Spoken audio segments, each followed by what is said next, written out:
sejarah lembaga keuangan syariah di Indonesia itu? Lembaga keuangan syariah di Indonesia berkembang sangat cepat karena kesadaran masyarakat terhadap layanan keuangan syariat meningkat. Aset keuangan syariat mencapai 2.375,84 triliun pada tahun 2022. Lembaga keuangan syariah di Indonesia berkembang sangat cepat karena kesadaran masyarakat terhadap layanan keuangan syariat meningkat. Aset keuangan syariat mencapai 2.375,84 triliun pada tahun 2022.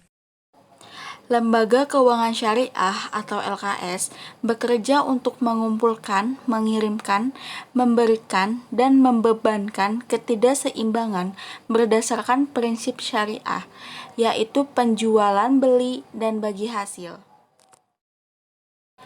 Bank dan lembaga keuangan syariah telah berkembang baik dari segi jenis maupun kualitas.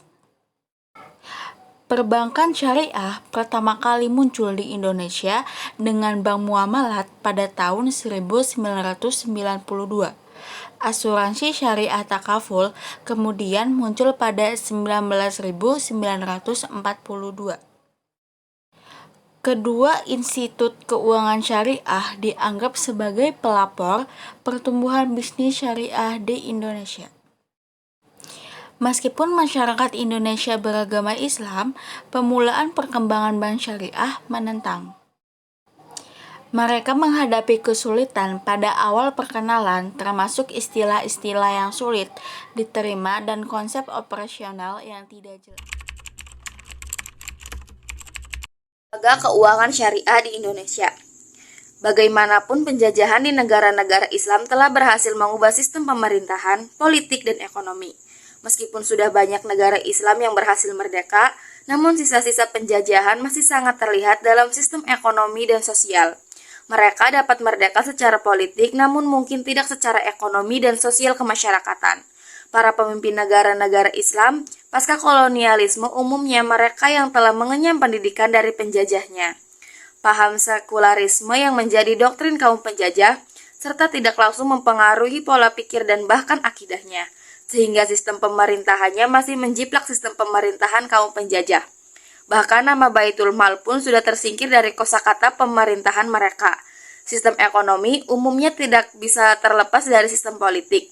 Warisan kaum penjajah telah membentuk watak negara Islam menjadi individualis dan sekuler.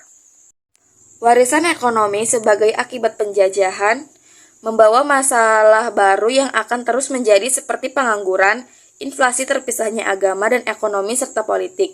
Berbagai warisan tersebut ternyata tidak mampu membawa negara berhasil dalam pembangunan ekonomi. Akhirnya negara Islam mencoba mencari terobosan baru untuk keluar dari masalah ekonomi. Yang lebih menarik, upaya mencari solusi tersebut dikaitkan dan dikembalikan kepada ideologi.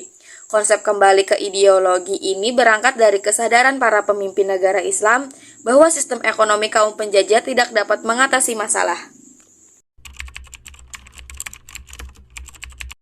Baik, selanjutnya ada lembaga pendukung keuangan syariah di tingkat internasional.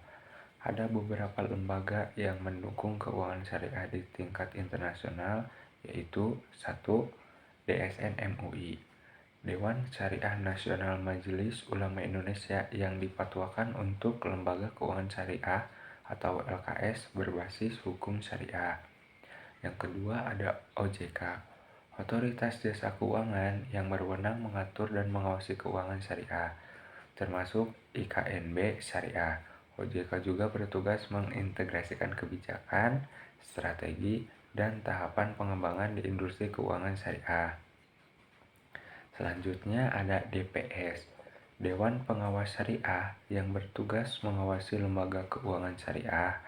DPS juga memberikan usulan pengembangan lembaga keuangan syariah kepada pimpinan lembaga keuangan dan DSN. Perbankan syariah pertama kali dilakukan di Pakistan dan Malaysia pada tahun 1940-an dan di Mesir pada tahun 1936.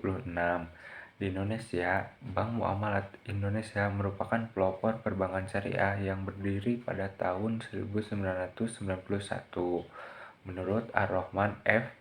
2022.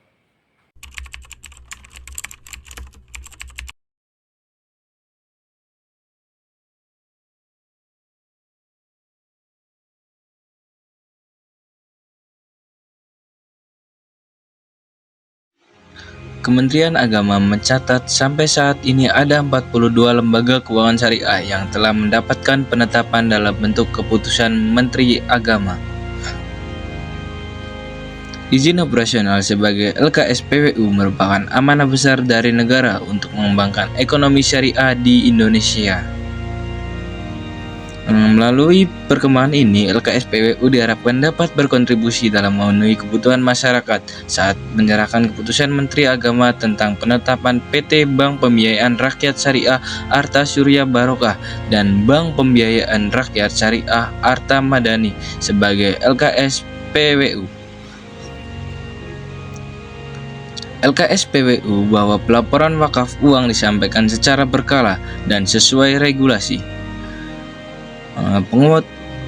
Penguatan aspek syariah dalam penerimaan dan pendistribusian uang juga perlu dilakukan.